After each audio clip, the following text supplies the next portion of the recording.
Christmas dinner was supposed to be simple. Warm lights, the smell of roasted chicken, soft carols humming behind the chatter. I had spent the afternoon helping set the table. Name cards, polished silverware, the old red candles Melissa liked when she was 10. I placed my red shawl on the back of my chair, the same one she used to tug on when she was little, begging me to braid her hair before church. When everyone finally settled, I thought the night would pass quietly. I was wrong. Melissa stood up so abruptly her chair scraped across the floor. Conversation died mid-sentence. Every face turned toward her. She didn't look at any of them, only at me. "Mom," she said, loud enough for the entire room, "leave. You're ruining Christmas." The fork in my hand slipped and hit the plate. The sound cut through the music like a blade. Nobody breathed. Not my nephew, not the friends she invited, not the couple from her husband's office who barely knew us. They just stared, waiting for me to defend myself, to ask what I had done. I didn't, because the truth was simple. I hadn't done anything. I looked at my daughter, her perfect bun, her expensive earrings, the cold satisfaction in her eyes. She wanted this. She wanted an audience. I reached for my shawl slowly, deliberately. My hands didn't shake. "If that's what you want," I said. Someone whispered, "Melissa, don't do this." But she didn't even flinch. "You heard me," she snapped. "Leave." I stood. The room blurred, not from tears, but from the weight of the moment. I had carried this girl through every storm of her life, and now she wanted me gone in front of all these people. I glanced around the table one last time. Every eye lowered when I met them. No one spoke up, no one dared, except one, George. He sat at the far end of the table, quiet, still, his jaw clenched. He didn't move to stop me. He didn't move to defend Melissa. He simply watched. And in the silence, in the heaviness of that moment, I understood him better than ever. He had seen enough. "Mom, hurry up," Melissa added, as if she was asking me to pass the salt. I wrapped the red shawl around my shoulders. The warmth of the fabric contrasted sharply with the coldness spreading through my chest. I walked toward the door. My steps were slow, controlled. Dignity is measured in how you leave a room, not how you enter it. Somebody near the fireplace muttered, "This isn't right." But no one stood. No one moved. I reached the front door and opened it. The winter wind rushed in, crisp and merciless. Behind me, the room held its breath. Christmas lights glittered on the porch railing, the ones I had helped Melissa hang earlier that week while she scrolled through her phone, barely acknowledging me. I stepped outside. The cold hit my face, sharp and honest. For a second, I almost expected footsteps behind me. George's voice, or maybe Melissa rushing out, realizing what she had done. But the door stayed open just long enough for me to hear one last thing. The music stopped. George had turned off the speaker. Something in the air shifted. I didn't look back. I pulled the shawl tighter and walked to the end of the porch. Snowflakes drifted through the light, landing on the railing like tiny warnings. My breath formed a small cloud as I exhaled. I didn't cry. I didn't break. I simply left. When I reached the bottom step, I finally turned my head. Through the open doorway, I saw Melissa gesturing dramatically, trying to reclaim control of the room. But no one looked at her anymore. They were looking at George. He was still seated, but his eyes followed me. Cold, sharp, calculating in a way I hadn't seen in years. He didn't speak, not a word, but I knew exactly what that silence meant. The man who never raised his voice had just made a decision, and Melissa had no idea what she had awakened. I opened my car door. The interior light flicked on, washing the driveway in a soft yellow glow. I sat for a moment, letting the cold air settle over me like a second shawl. My hands rested on the steering wheel, still steady. Inside the house, voices rose in confusion. Chairs shifted. Someone closed the front door quickly, as if shutting me out made the problem disappear. But the real problem was still sitting at the table, my husband, my silent judge. I started the engine. The dashboard lights lit up the car. Outside, the last strand of Christmas lights flickered. As I pulled out of the driveway, I glanced once more toward the house. The curtains moved. George was standing at the window. Not with anger, with certainty. He didn't lift a hand. He didn't nod. He simply watched me leave, and that was enough. Because in our 40 years of marriage, I had learned one truth. When George went quiet, something irreversible was coming, and Melissa had no idea what I would do next, or what he would do for me. The road home was quiet. Houses on both sides had Christmas lights, but I barely looked at them. I kept replaying Melissa's voice in my head. When I parked the car in our driveway, I sat there for a few seconds. Then I went inside. The house was dark. I turned on a small lamp and sat at the kitchen table. My hands were still steady. After almost 2 hours, I heard the garage door open. George walked in. He hung his coat on the hook and looked at me. He didn't turn on another light. I said, "You stayed longer than I expected." He replied, "I needed to." I nodded slightly. "So you saw everything?" "Yes," he said. I waited. He didn't move closer. He didn't raise his voice. He just stood there, calm, focused. I said, "She told me to leave like I was nothing." "I heard her," he answered. I kept my eyes on him. "In front of everyone?" "Yes." He walked to the table and sat across from me. His voice stayed even. "Do you want to tell me how you felt?" "No," I said. "There's nothing to explain." He leaned forward a little. "It wasn't just disrespect." "I know. It was intentional." "I know that too." He looked straight at me. "I saw enough." The room stayed silent for a moment. I said quietly, "I didn't argue with her." "You shouldn't have to," he replied. "She wanted an audience." "Yes," George said. "And she had one." I asked, "Did she say anything after I left?" "Nothing that mattered." I didn't push further. George wasn't the kind of man who added emotion where it wasn't needed. He continued, "She crossed a line." "She did." He rested his hand on the table. "Are you expecting me to do something?" "No," I said. "I'm not asking for anything." "You don't need to," he replied. His tone didn't change, but the decision inside it was clear. Final. I looked at him. "What are you thinking?" "That respect shouldn't depend on who's watching." I nodded. "I agree." He added, "She thinks there won't be consequences." "She always thought that." "Not anymore." He didn't raise his voice. He didn't sound angry. He sounded resolved. I said, "George, don't act out of anger." "This isn't anger," he said. "This is correction." I stayed silent. He spoke again. "You were her mother. You built everything she stands on. And she told you to leave your seat at your own family's Christmas dinner." "Yes," I said. "That won't stand," he answered. He pushed his chair back and stood. I asked, "Where are you going?" "To look at some documents," he said. "We'll talk tomorrow." "George," I said, "don't do anything tonight." "I won't," he replied, "but I'm not letting this pass." He walked toward the hallway. Before he turned the corner, I said, "You're sure?" He didn't hesitate. "Completely." Then he added one last line, sharp and controlled. "She embarrassed you in public. I'll answer her in a way she understands." He left the kitchen and closed the bedroom door behind him. I stayed at the table. The kettle on the stove clicked softly as it cooled, but the house was silent otherwise. George had spoken only simple sentences, but each one carried weight. He didn't threaten. He didn't comfort. He didn't speculate. He made a decision.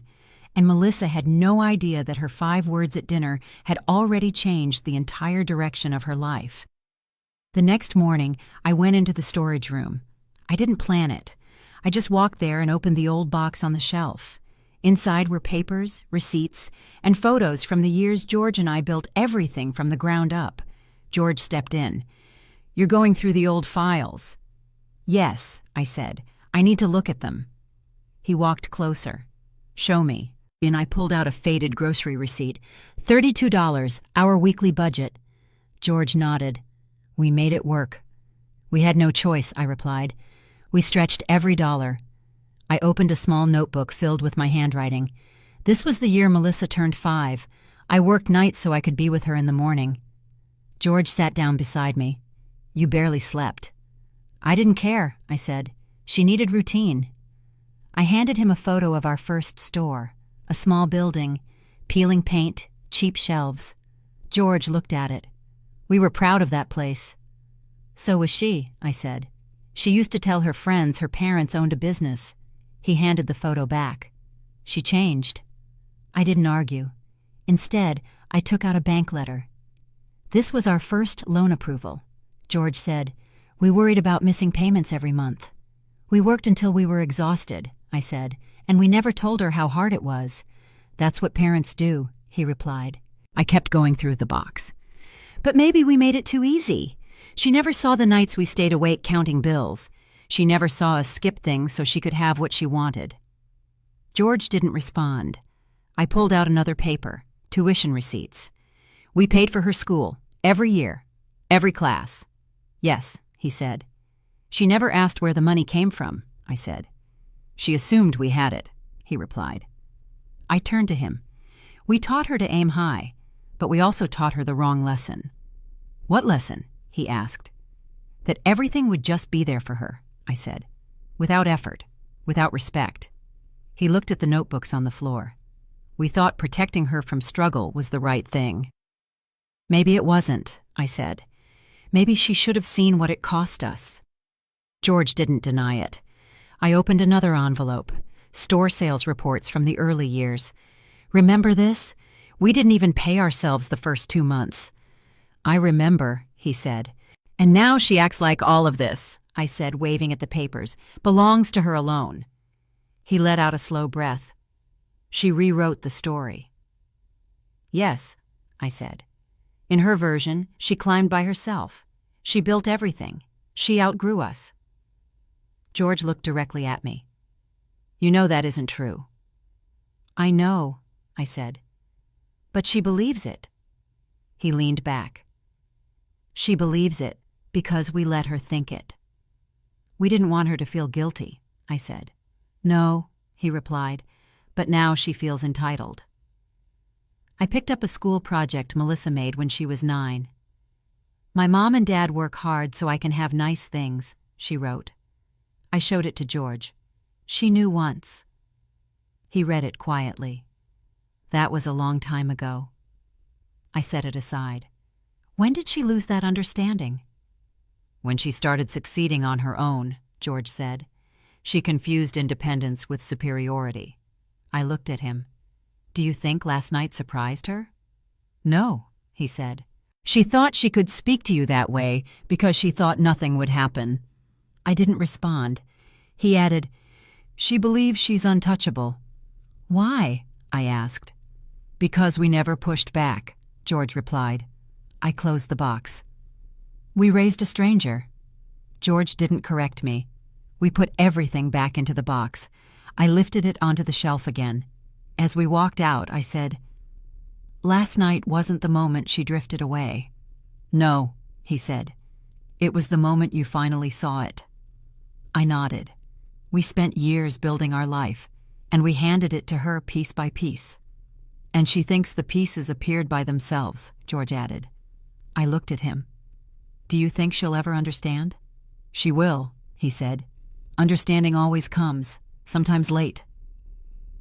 I didn't ask what he meant. His tone was calm, steady, certain, just like the night before. We left the storage room and closed the door. But the conclusion stayed clear in my mind. Melissa didn't become unrecognizable last night. She became unrecognizable years ago. The morning passed quietly. George didn't say much during breakfast. He finished his coffee, cleaned his cup, and walked straight to the study. He closed the door, but not completely. I could hear drawers opening and papers shifting. After 10 minutes, I walked to the doorway. He had the old folders spread across the desk, deeds, trust documents, business records, our shared accounts, papers we hadn't touched in years. I said, "You're going through everything." "Yes," he replied. "For what?" "For clarity. I stepped inside. What does that mean exactly? It means I'm reviewing every document with her name on it. I stood beside him. All of it? All of it, he said. He picked up a thick envelope and opened it. Inside were copies of access authorizations we had signed years ago. Permissions for Melissa to step in if anything happened to us. He held one up. This was a mistake. You added her because she's our daughter, I said. I added her because I trusted her judgment, he replied. Last night showed me I was wrong. I didn't argue. He continued checking papers, flipping through pages calmly, without hesitation. He wasn't angry. He wasn't emotional. He was focused. I finally asked, "What are you planning?" He looked at me. "A revision? Of what?" "Everything," he said. "The trust, the deed, the accounts, the business structure." I felt my breath tighten, but not from fear, from certainty. Whatever George decided, he would follow through. I said quietly, "Are you sure you want to go this far?" "She made a public statement last night," he replied. "Now I'll make mine legally." He placed his reading glasses on the desk and pulled out a notepad. He wrote a list in clean, straight lines. Trust, revision. Transfer authority. Remove access. Restrict future control. I watched his handwriting. Firm, steady. I asked, "Do you want me involved?" "You're already involved," he said. "She disrespected you. This isn't just about the business." I nodded. "I understand." George picked up the deed to the house. "Her level of access ends today." He moved to the next document. "And the company? She keeps her title for appearances, but the authority ends." I said, "She's going to react badly." "She can react however she wants," he answered. "Respect isn't optional." He kept writing. His tone never changed. I leaned on the back of the chair. "Do you want to wait a few days? Let things cool?" "No," he said. "Cooling off helps when the issue is emotional. This issue is structural." I stayed silent. He continued, "Last night wasn't a misunderstanding. It was a declaration. She believes she's above us." "She's been showing signs for years," I said. He nodded, and I ignored it because I wanted peace. I looked at him. "This isn't about revenge, is it?" "No," he said. "Revenge is emotional. What I'm doing is correction." He turned to me fully. "She threw you out of your own family's Christmas dinner, in front of strangers, in front of relatives, without hesitation." I said, "Yes." "That will not stand," he replied. He gathered the documents into neat stacks. "Mr. Warren will come today. We'll finalize the changes." I asked, "Today?" "Yes," he said. "I don't want this dragging out." He checked the clock. "He'll be here in 1 hour." I watched him close each folder with care. I said quietly, "This feels final." "It is," he answered. "You're sure?" He didn't pause. "Completely." He walked past me, heading toward the kitchen to prepare the table for Warren. I stayed in the study a moment longer, looking at the papers he had arranged. Years of our life organized into decisions Melissa never thought we would make. George wasn't acting out of anger. He was acting out of principle. And once he made a decision based on principle, there was no reversing it. Mr. Warren arrived exactly on time. His professionalism never changed in all the years we worked with him. I opened the door. "Good morning, Warren." "Morning, Natalie," he said. "Is George ready?" "He's in the study." Warren stepped inside with his leather briefcase. No small talk, no unnecessary greetings. That was one thing I always appreciated about him. We walked to the study. George was already standing by the table with all the documents arranged in clean stacks. Warren nodded. "You called last night. I assumed it was serious." George said, "It is." Warren placed the briefcase on the table. "Tell me." George didn't hesitate. "She threw her mother out of Christmas dinner, in front of a full table. No reason, no hesitation." Warren looked at me briefly. "That's what happened?" "Yes," I said. "Every word of it." He nodded once. "Then let's proceed." George handed him the list he wrote that morning. "These are the revisions." Warren read it slowly.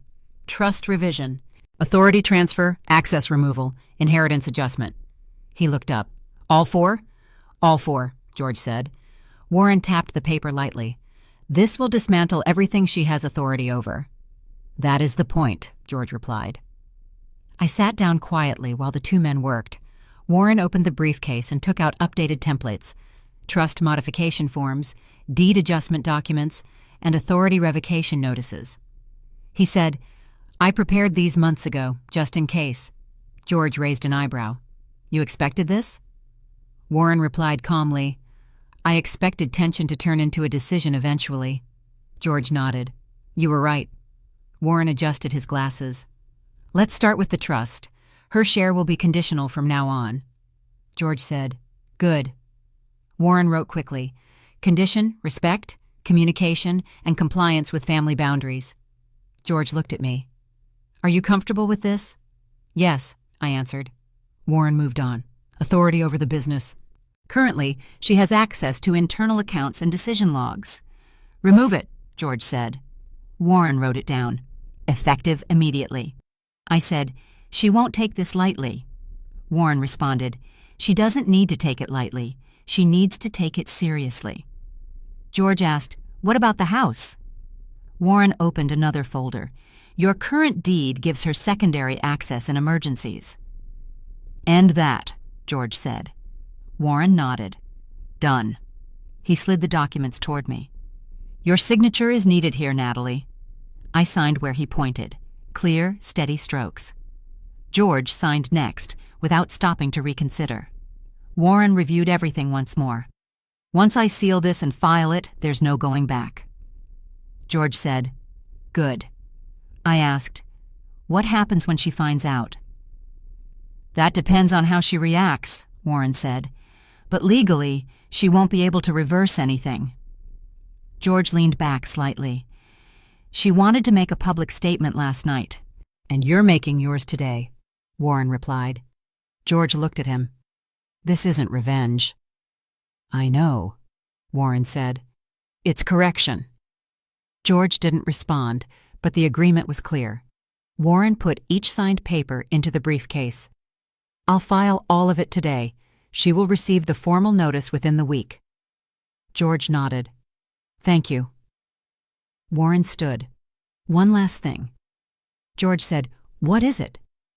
Warren looked directly at both of us. His voice stayed calm, but firm. Respect should never be negotiable. Neither of us spoke. He closed the briefcase. You two built a life through sacrifice. If she chooses pride over gratitude, then she chooses consequences. George said, We're ready. Warren put on his coat. I'll call once everything is finalized. I walked him to the door. Before he left, he said quietly, Natalie, none of this is your fault. I only answered, It's necessary. He nodded and walked to his car. When I returned to the study, George was still standing there, staring at the table where all the documents had been. I asked, How do you feel? He said, Certain. And that certainty was stronger than anger. We had just removed every piece of authority Melissa thought she owned. Melissa arrived Sunday at noon, acting like nothing happened. She walked in with her purse over her shoulder, humming lightly, as if the last 48 hours didn't exist. She said, Mom, Dad, I'm here. What's for lunch? George didn't answer. He was sitting at the table, hands folded, expression steady.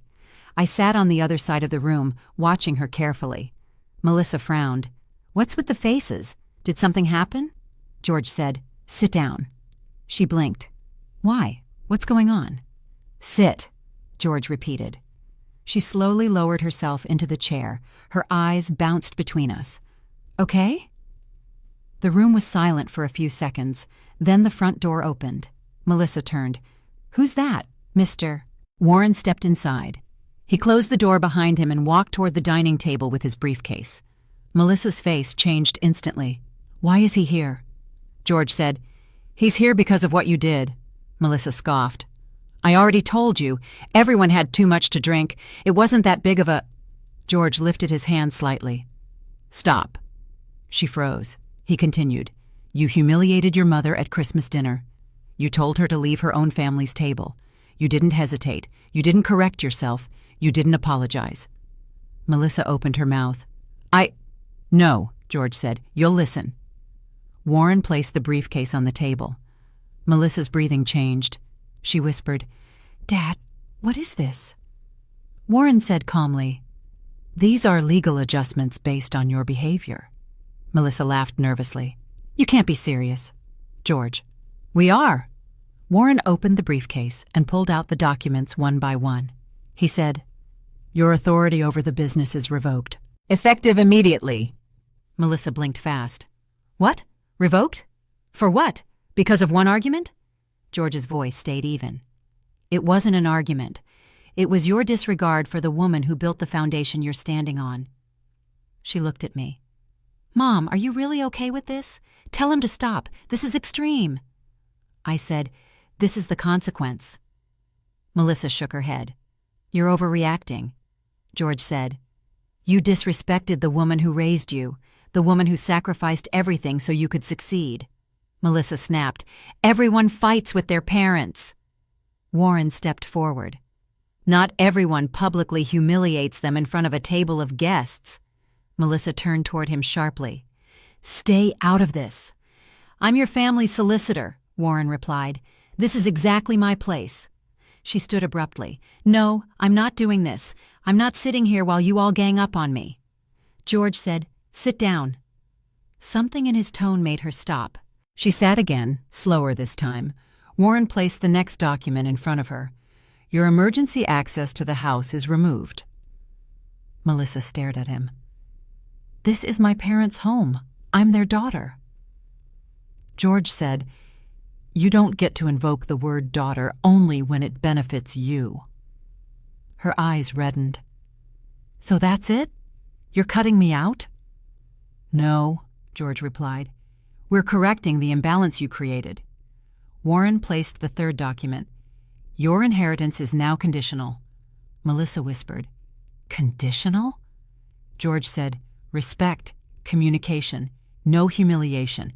Those are the conditions." She looked at me again.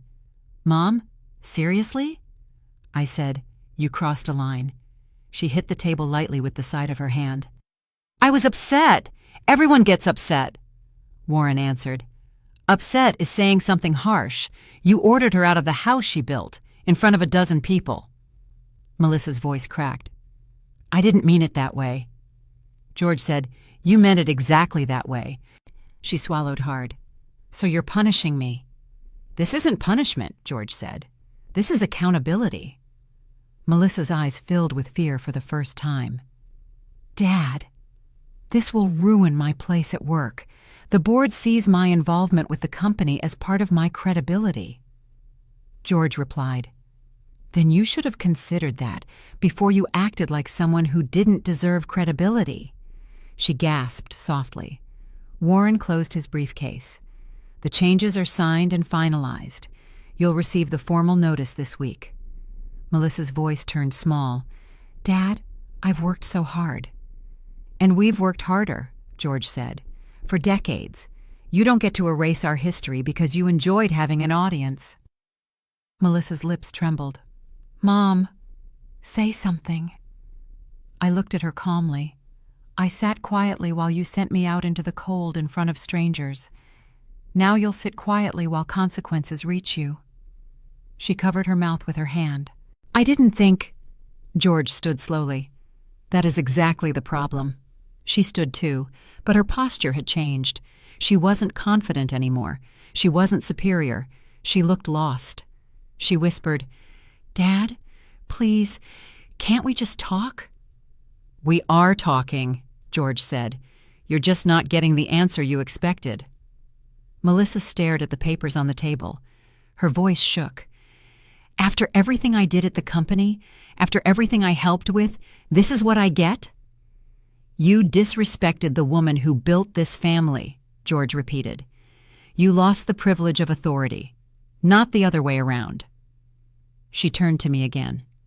"Mom, do you want this too?" I said simply, "I want boundaries." Melissa blinked. "So that's it?" "Yes," I said. Warren closed the last clasp of the briefcase. We're done here." George walked him to the door. Melissa stayed frozen in place, staring at the documents. When George returned, she asked quietly, "What am I supposed to do now?" George answered, "Learn."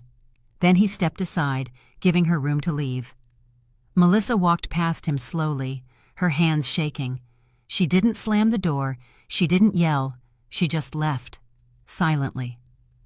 The next 2 days were quiet. George went to work as usual. I stayed home and kept to my routine. Neither of us mentioned Melissa. There was nothing more to say. On the third afternoon, someone knocked on the door. I looked through the peephole. Melissa stood there alone. No makeup, no confidence, just waiting. I opened the door only a few inches. She said, "Mom, can we talk?" I answered, "About what?" "About everything," she said. "About what happened. About Dad. About the documents. I didn't think it would go that far." I kept the door where it was. "You didn't think about anything that night." She swallowed. "I was upset." I shook my head. "No, you were cruel." Melissa's eyes tightened. "I didn't mean it." "Cruelty isn't a mistake," I said. "It's a choice." She looked down. "I know how it looked." I answered. "Everyone saw. That was the problem." "Mom, I was drunk," she said quickly. "That didn't make you say it," I replied. "It only made you loud." Melissa blinked hard. "Can I come in?" "No," I said. "We can talk here." She glanced behind me into the house. "Is Dad home?" "No," she hesitated. "He won't even text me back." "That's between you and him," I said. She took a small step forward. "I need a chance to fix this." "You had that chance the moment you opened your mouth at dinner," I replied. "You didn't use it." Her voice cracked. "So that's it? You're shutting me out?" "I'm setting boundaries," I said. "That's different." "I can do better," she said. "I can apologize." "You're not apologizing," I replied. "You're panicking." Melissa flinched slightly. I didn't think Dad would take legal action." "You didn't think anyone would take action," I said. "You believed nothing had consequences." She leaned her shoulder against the doorframe. "I've already lost a lot this week." "That wasn't us," I said. "That was you." She looked confused. "What do you mean?" I kept my voice steady. "People react to the person you show them. You showed them entitlement. You showed them disrespect. That's why you're losing things." "Mom," she whispered, "I didn't expect you to be this cold." "I'm not cold," I said. "I'm clear." She took in a shaky breath. "What am I supposed to do now?" "You start by understanding what you did," I answered. "Really understanding it, not excusing it." She nodded slowly, eyes glossy but controlled. "And after that?" "That's up to you," I said. "But nothing changes today." Her shoulders sank.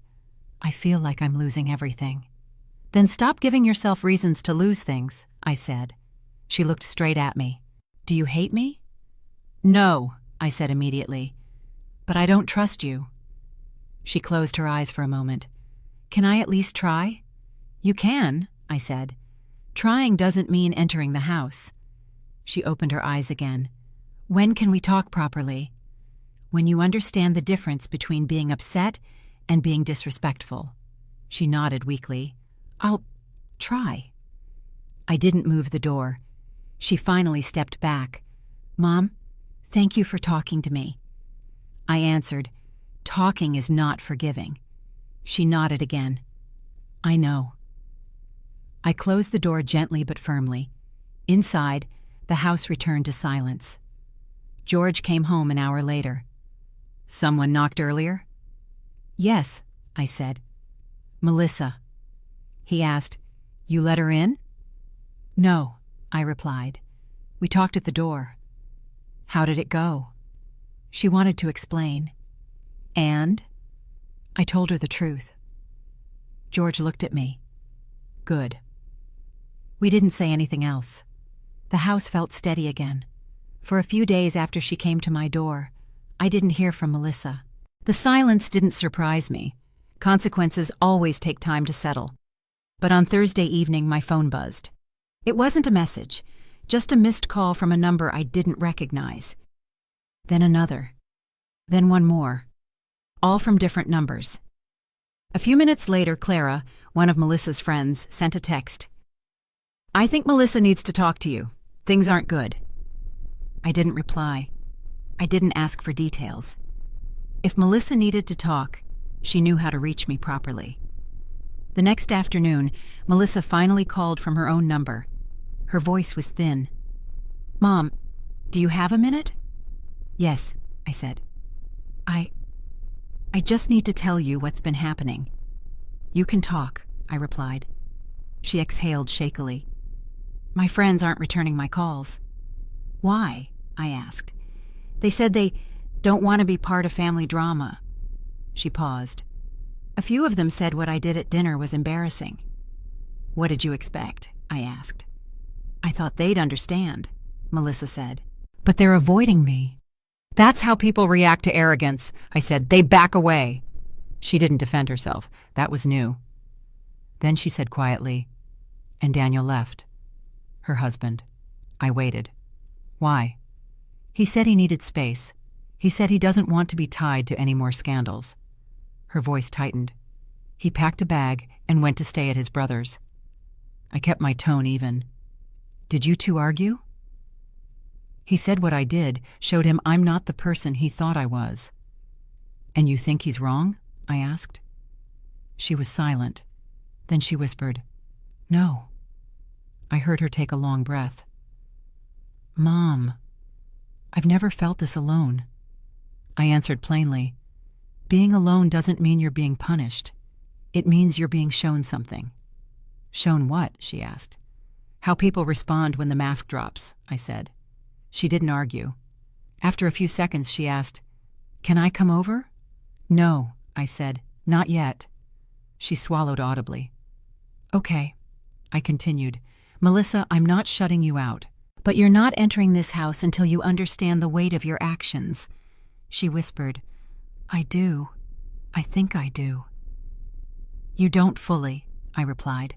"You're feeling the consequences, not the understanding." Another short silence. Then she said, "Everyone's acting like I'm some kind of monster." "That's because you shocked them," I replied. "People don't forget scenes like the one you made." She said quietly, "I didn't expect it to follow me like this." "Actions follow people," I said. "That's how life works." Her voice broke a little. "Mom, I'm scared I ruined everything." I didn't soften my tone. "Then you start rebuilding from honesty." Melissa didn't speak right away. When she finally did, her voice was lower, calmer. "I stayed home all day today. I didn't go to work." "Why?" "I couldn't face anyone," she said. "I kept thinking about what I said to you, and how everyone looked at me after." "That's reflection," I said. "That's good." She continued. "I turned off the lights and just sat there. The house felt empty." "That's what happens when noise stops," I replied. She nodded, even though I couldn't see her. "I didn't like the quiet." "Quiet shows truth," I said. There was a long pause, then she asked, "Do you think I'm a horrible person?" "No," I said immediately. "But I think you acted like someone who forgot where she came from." She let out a soft breath. "Mom, when did I become like this?" "You became like this when you started believing that success meant superiority," I said. She didn't reject it. She didn't deny it. She only said, "I see that now." I continued, "And when people around you stop enabling that belief, it feels like your whole life is collapsing." "That's exactly how it feels," she whispered. I said, "That collapse is clarity." Melissa didn't speak for several seconds. Then she said, "I want to fix things, even if it takes time." "That's the right mindset," I said. Do you think Dad will ever talk to me again?" "When you show that you've changed," I said. Her voice fell. "I know I hurt you both." "Yes," I replied. "I'm sorry," she whispered. Not loud, not desperate, just real. I didn't rush to comfort her. I said, "Understanding comes before apology." so don't confuse the two. I won't, she said. After a moment, Melissa asked, "Can I call you tomorrow?" "You can." She took a slow breath. "Thank you for answering today."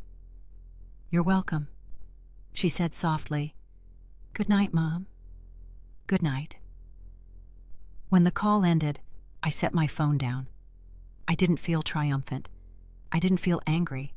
I felt clarity. Melissa wasn't broken. She was finally seeing herself without excuses, and sometimes that was the only way a person could grow.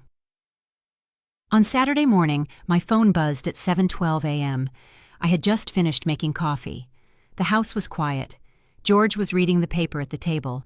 A message appeared on my screen. "Melissa, can we talk? Christmas morning?" I stared at the text for a few seconds. Not surprised, not emotional, just assessing.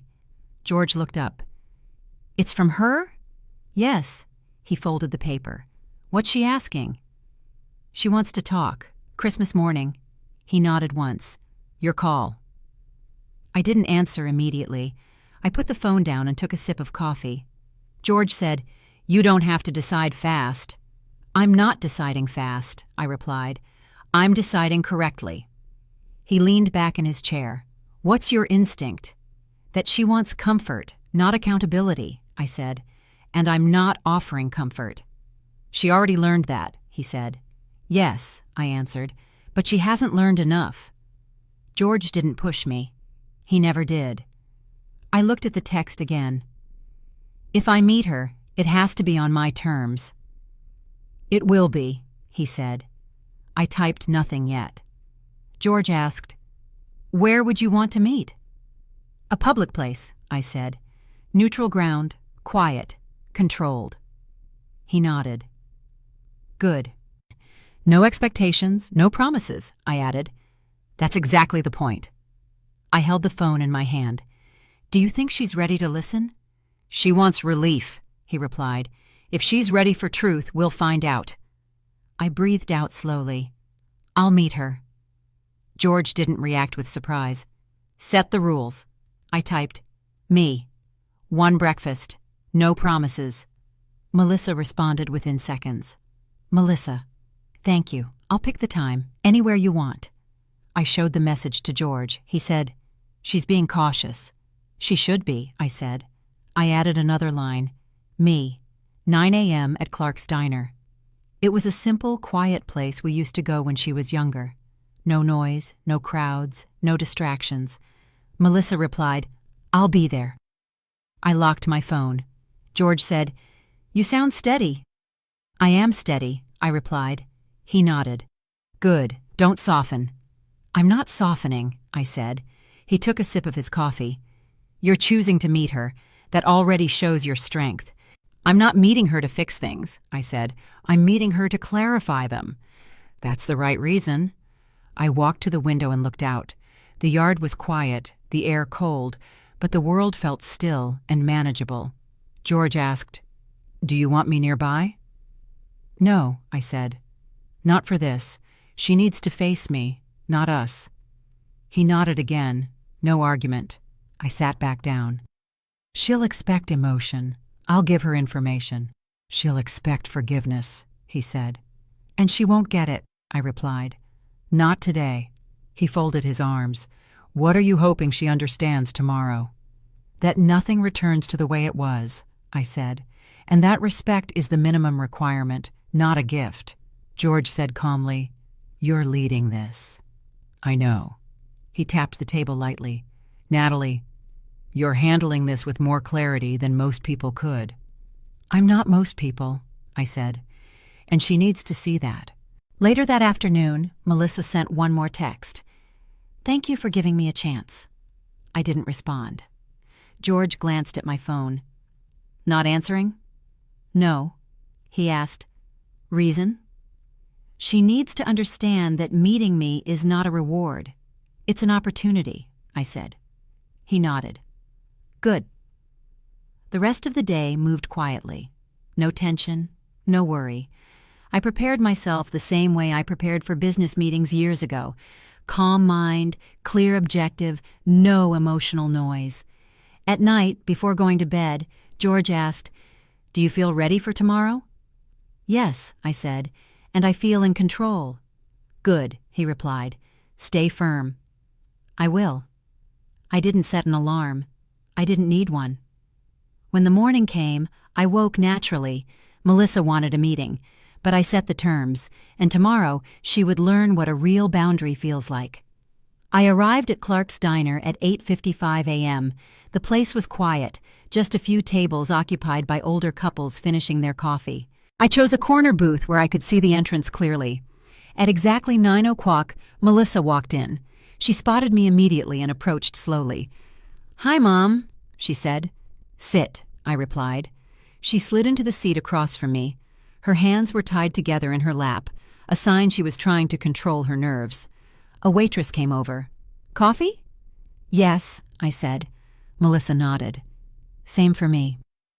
When the waitress left, Melissa looked at me carefully. "Thank you for meeting me." "You're here," I said. "Start talking." She took a breath. "I've been thinking about everything. What I said, what I did, the consequences." "Good," I said. "Reflection is useful." She lowered her eyes. "I hurt you." "Yes," I replied. "And I hurt Dad."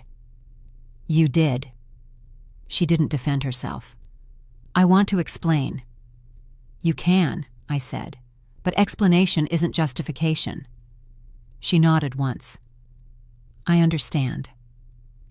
When the coffee arrived, Melissa waited until the waitress left before speaking again. "Throwing you out at dinner, it made me feel powerful," she said. Her voice didn't shake. She said it plainly, almost clinically. "I thought it showed I was in control." "It didn't show control," I said. "It showed ego." She accepted that without argument. "You're right. I let people influence me. I let the image of being strong mean more than actually being respectful." "That's your mistake," I said. "Confusing image with substance." She exhaled. "It was weakness pretending to be strength." "Now you're telling the truth," I said. She looked straight at me. "I don't want to be that person anymore." "That depends on your actions, not your words," I replied. She nodded slowly. "I know." After a moment, she said quietly, "Dad removing my authority, losing access, it woke me up. And my friends pulling away. And Daniel leaving." "That's what consequences do," I said. "They make reality louder." Melissa looked down at her coffee. "I'm not asking for everything back. I'm not asking for Dad to undo anything. I'm not expecting forgiveness." "Good," I said, "because forgiveness isn't immediate, and it doesn't erase boundaries." She swallowed. "I just want to rebuild something, even if it's small." "You want stability," I said. "Yes," she replied. "You want clarity." "Yes." "You want a place in this family that isn't built on entitlement." "Yes," she said again. I nodded. "Then I'll give you the same thing I would give anyone who crossed a line this deeply." She tensed, waiting. "Rules," I said. Her voice was small but serious. "What kind of rules?" "Simple ones," I replied. 3 of them. She straightened her back slightly. "I'm listening." I leaned forward, steady and clear. "Rule 1, honesty. No half-truths, no excuses, no pretending." "Understood," she said. "Rule 2, respect. Real respect, not politeness, not image-based behavior. Respect in private and in public." She nodded. "Yes." "Rule 3, I continued. No humiliation, ever again. Not in anger, not in front of people, not in any form." Melissa breathed out slowly. "You have my word." "Words are cheap," I said. "Prove it." "I will," she said.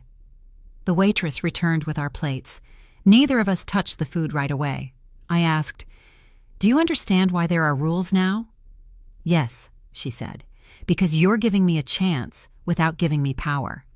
"That's correct," I said. She hesitated. "And Dad?" "He'll observe," I replied.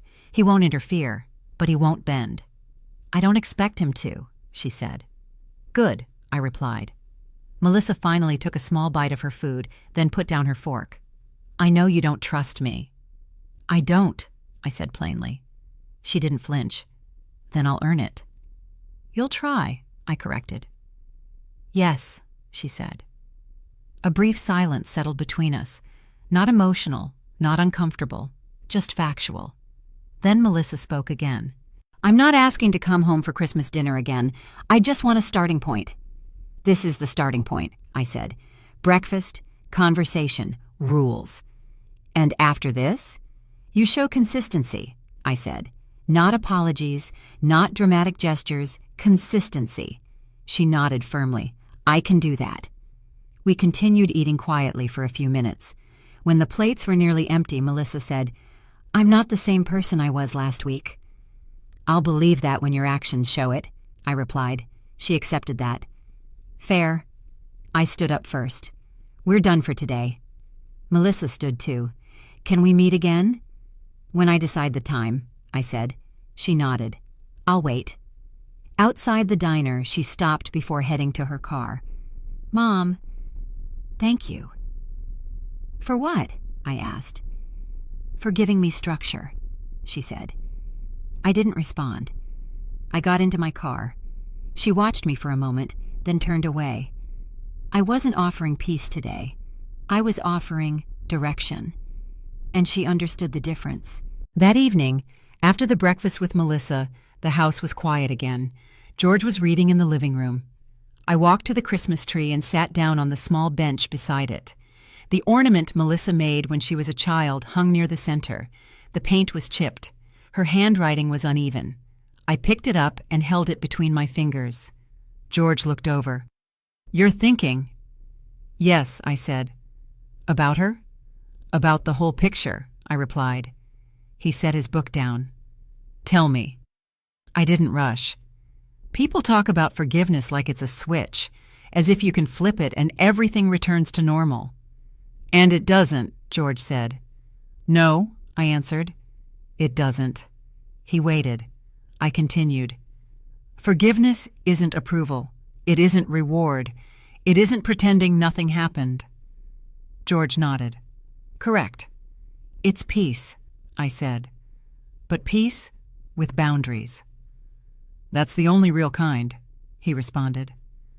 I looked at the ornament again. She wants change. But she wants change to feel like comfort. That's not how change works. "No," he said. "It has to feel like structure." I placed the ornament back on the branch. Today was structure. George leaned forward. "How did she respond when you set the rules?" "She accepted them," I said. "Calmly, no excuses." "That's a start." "It is," I said, "but I'm not moving the line." "You shouldn't." I rested my hands on my lap. She expects forgiveness to mean access, but forgiveness just means I'm not carrying what she did anymore. It doesn't mean she gets to walk back into the same place she had. "Good," George said. "That's clarity." I looked at him. "Do you think I was too harsh?" He shook his head once. "No, you were precise." "That matters," I said. "Yes," he replied. "Precision prevents confusion." I nodded. "And confusion is how boundaries get broken." George gave a small approving sound. "Exactly." The lights from the tree reflected on the floor. Plain, steady, quiet. I said, "I'm not trying to rebuild the past with her. The past is gone. I'm trying to build something new with rules." He asked, "Do you think she understands that?" "She's beginning to," I answered. "But it will take time." George folded his arms. "She had a stable foundation. She forgot how it was built. And now she's learning," I said. "The long way." He looked at me carefully. "You handled this better than anyone I've ever seen." "I handled it the way it needed to be handled," I replied. He gave a firm nod. "Yes, without fear, without anger, without weakness." I looked at the ornament one more time. "There's one lesson she needs to learn fully." "What is it?" he asked. I said it plainly, with no emotion attached. "Dignity is not negotiable." George didn't speak for a moment. Then he said, "And she'll hear that in every boundary you keep." "That's the point," I said. "She'll adjust," he added, "or she won't. Either way, you're steady." "I know," I replied. I stood and turned off the tree lights. "Today wasn't reconciliation." "No," George said. "It was instruction."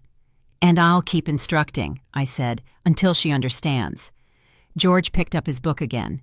"She will." I walked toward the hallway. The house felt calm, controlled, balanced.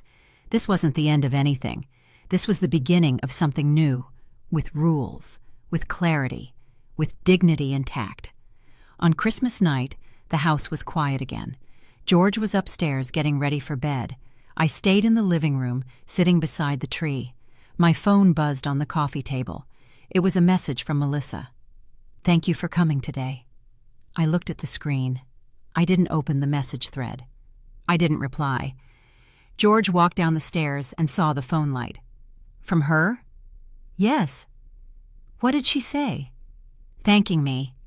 He asked, "Are you responding?" "No." He nodded once. No judgment, just understanding. I set the phone face down. "She needs space to process. My silence will give her that." "Good," George said. I stood and walked to the tree. The lights were soft, steady. The ornament Melissa made as a child hung near the center. Next to it, I placed a new ornament I bought last week, plain, simple, unmarked. George joined me. "You put up another one?" "Yes," I said. He looked at them. "Why next to each other?" "Because they represent two truths," I replied. "Who she was and who she's trying to become." "Reasonable," he said. We stood there quietly. Then he asked, "Do you think she's going to change?" "She might," I said. "But if she does, it'll be because she learns, not because she expects us to fix anything." He agreed. "Good." I sat on the bench again. "I'm not angry anymore." "That's progress," he said. "I'm not forgetting," I added. "That's clarity," he responded. I looked at him. "Do you think she understands the difference?" "She's beginning to," he said. "Your boundaries are teaching her more than any lecture could." I nodded. "That's the goal." He sat beside me. "You handled this entire situation with control." "I handled it the way it needed to be handled," I said. "Not with emotion, with structure." George gave a small sound of approval. "That's why things are settling." "They're not perfect," I said. "Nothing needs to be," he replied. A few minutes passed in comfortable silence. Then he asked, "How do you feel about the future?" "Steady," I said. "Not worried, not hopeful. Just steady." "That's enough," he said. I looked at the two ornaments again. "Our relationship with her won't be what it used to be." "It shouldn't be," George said. "It'll be something different," I said. "Something earned." He nodded. "Something she understands the value of." We both looked toward the tree. No drama, no emotion, just truth. "I'm ready for that version," I said. "And she will be too," he answered, "if she keeps doing the work." I breathed slowly, calm and settled. Some stories don't end with perfection. George looked at me. "No." I finished the sentence quietly, as much to myself as anyone. "They end with understanding." He nodded once, firm and approving. I turned off the tree lights. The room dimmed gently. The two ornaments stayed next to each other on the branch, unchanged, simple, steady. I picked up my phone from the coffee table as we walked toward the hallway. The message from Melissa was still there, still unread, still unanswered. And that was exactly how it needed to be. Boundaries weren't walls. They were structure. And structure was the beginning of peace. George turned off the last light. I closed the living room door. Christmas ended quietly, not perfect, not repaired, but finally understood. In the end, I didn't answer Melissa's message that night, and maybe that was the clearest answer of all. Some wounds don't need noise, some boundaries don't need explanation, and some relationships begin again only when everyone understands their place, their role, and their responsibility. Christmas didn't end perfectly for us, but it ended honestly. And at this age, honesty is more valuable than perfection. If my story reminds you of something in your own life, a moment you finally chose your dignity, a moment you learned to set boundaries, a moment you stopped accepting less than respect, just know this: you're not alone. And there's nothing wrong with choosing peace over chaos. Thank you for spending your time with me today. Your presence here means more than you know. If you'd like to hear more stories like this, stories of strength, family, justice, and quiet wisdom, feel free to subscribe to Grandma Life Stories, leave a comment, or simply join me again next time. Until then, take care of yourself, protect your dignity, and remember, some stories don't end with perfection. They end with understanding.